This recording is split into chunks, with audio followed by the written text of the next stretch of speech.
This is the second part of our first core practical on separating techniques. And in this practical, we're going to look at chromatography. Now, chromatography is used to separate a mixture of liquids, and it can also be used to identify those liquids. And it works on quite a small scale.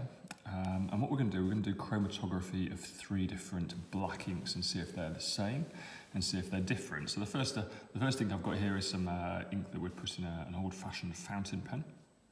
It's black ink, and I've got 2 felt tip pens here. This one, Espo's Smart Buy, and the other one, a Beryl Fine Tip. And we'll see if the idea is to see if the inks are the same or if they're different. Now, to do this, what I need is a piece of filter paper. So a piece of filter paper. First of all, I'm just going to trim that down so it will fit in a beaker. So I'm just going to try and cut it into a rectangular shape. So I'll just take the bottom off there to make it nice and square. And then the same up this side. Right, so the filter paper in chromatography is called the stationary phase. This paper doesn't move. Okay, so this is the stationary phase. Now, the first thing we're going to do is put a couple of reference lines on it, because we can use chromatography to identify the inks if we know how far the inks run up the paper compared to the water. So it's important we have a start line, and then when the water has run up the paper, then we'll draw the finish line as well, and that will be the solvent front, however far the water goes. Now I'm going to put crosses, 3 crosses on the bottom there. Okay, and that will be where I dot the inks in just a moment. So this first one here is going to be our Beryl Fine Tip, so I'm just going to label that one B for Beryl.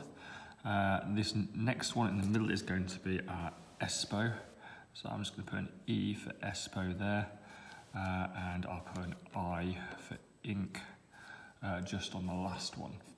Now we use pencil. We use pencil for this, and this is our first question. Why is it important to draw lines and write labels in the chromatography paper in pencil rather than ink?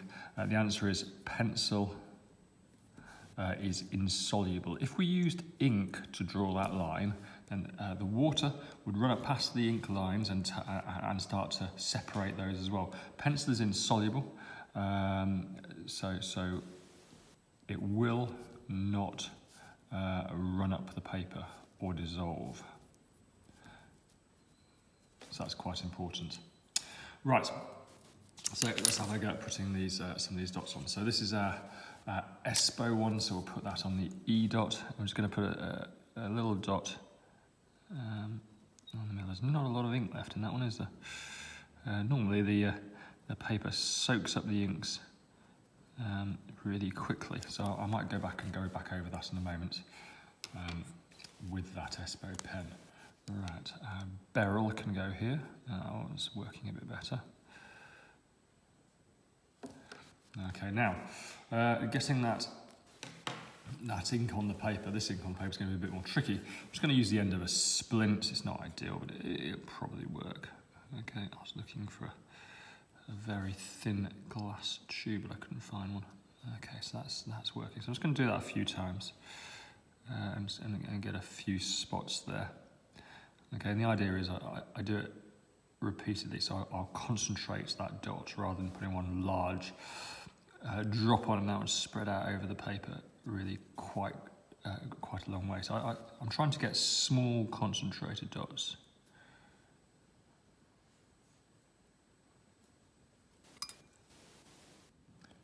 So we've got our inks marked up on our filter paper. All we need to do is think about putting this in a beaker, just to try and help you understand how this is going to go. I'm going to put this on a beaker in a moment, so if I were to quickly just draw a diagram of a beaker here, just to so you can get the idea. We need to put water in the bottom of the beaker. Now, where we put the water in the paper is important. So I'm going to put water just in the very, very bottom of the beaker, like so. And that paper, we're going to dip it. So the bottom of the paper is in the water, but the line and the inks are going to be above the water surface, and the water is going to soak up the paper, past the inks, and take the inks with them. Now it's important we don't have these inks in the water, otherwise the ink would dissolve in the water at the bottom of the beaker and not run up the paper. So that wouldn't help the separation. So why should the spots of ink be above the level of solvent in the beaker? If the spots were in the water, they would dissolve and not run up the paper. So the chromatography wouldn't work, in other words. Okay, let's get this started. So here's my beaker of water, and I'm going to put the filter paper in that. Now, if I just put it in there, it's going to get wet and soaked up and basically just fall to the bottom. So I'm going to fashion a stand at the top out of a splint and a couple of paper clips. I'm just going to clip that onto the paper like so there, and like so here, and that will keep the paper nice and still, and dangle it in the bottom. Dangle it in the bottom of the beaker and hopefully the water, if I've got enough water in that. I have. And we can just hopefully start to see the water soaking up that now. So the important thing is to leave that, and we'll come back to it in a bit, and hopefully we'll see those ink spots starting to run. So this has been going a couple of minutes now. It does look like ink and from the fountain pen is running particularly well, which is a shame, but that does straight away tell us that it is different to the other two, because the other two inks are running. Looking at the other two inks, we can see they're starting to separate, and they're starting to separate in different ways. So again, we can see that they are different inks. There's blues in both of them, but there's a pinky red dye in the one on the left that's looking much lower than the others. We'll leave that for a while longer and see what else happens. So I'm going to take that out in a minute now. I could leave it going longer, and we would get a better separation if I did, but time is rather working against me, so I should take it out. But hopefully what we can see is there's two different black felt tip pens there. The inks in both black felt tip pens are different because they've separated into different colours. We can also see that I managed to have picked up an insoluble ink for the last one, because that hasn't run at all, and that's what happens if you use insoluble inks. We've now taken this out of the water, and the first thing we need to do is mark on the solvent front. That's how far the water has gone.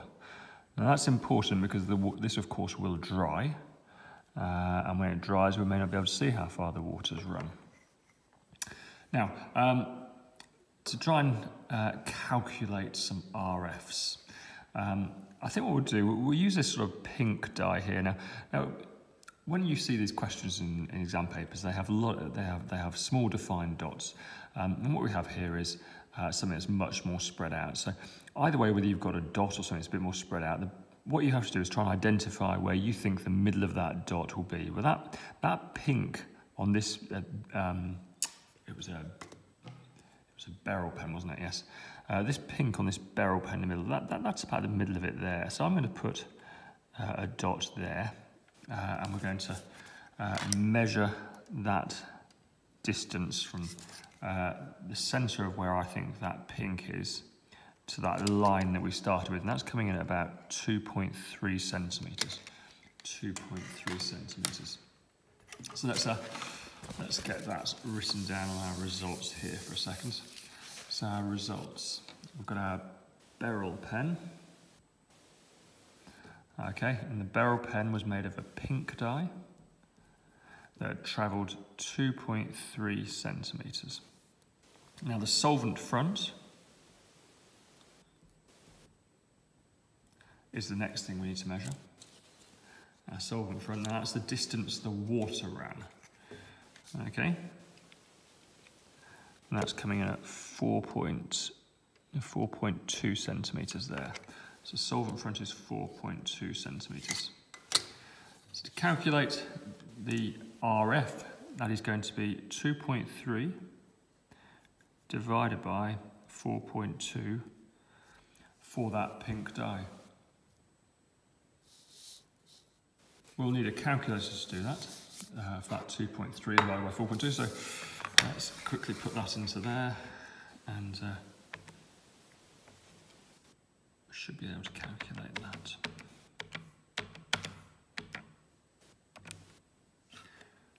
So we've got an answer of 0.547. Well, I'll round that to 2 decimal places. That number there is bigger than a 5. It's a 5 or bigger. So we're going to say that's 0.55 for that RF. So our RF there is 0.55. Now, you can go on and calculate RFs for other ones. I mean, we have a yellow here in this Espo pen. It's this faint pink just beneath it. It's slightly above that one. There's a light blue there that would be quite easy to calculate an RF for, because that's quite defined. That's quite a defined dot. We could put the dot right in the middle of that. So every different dye has its own unique RF. So I don't think there's really any similarities between the dyes in both these black felt tip pens. This one, as I say, insoluble. Right, rest of the questions. What is meant by the term solvent front? That's the distance the water runs. What would happen if you used permanent ink instead of water-soluble ink? Well, we saw that, didn't we? The spot does not run. What is the mobile phase? The water is the mobile phase. The water runs up the paper past the ink spot. As it does so, some of the dyes on the spot are attracted to the water, so they run with it. But the dyes on the water are also attracted to the paper, so they don't run as fast as the water. And different dyes are attracted to the mobile phase and the stationary phase in different proportions. What is the stationary phase? The paper. Okay, and that is how to do a chromatography practical.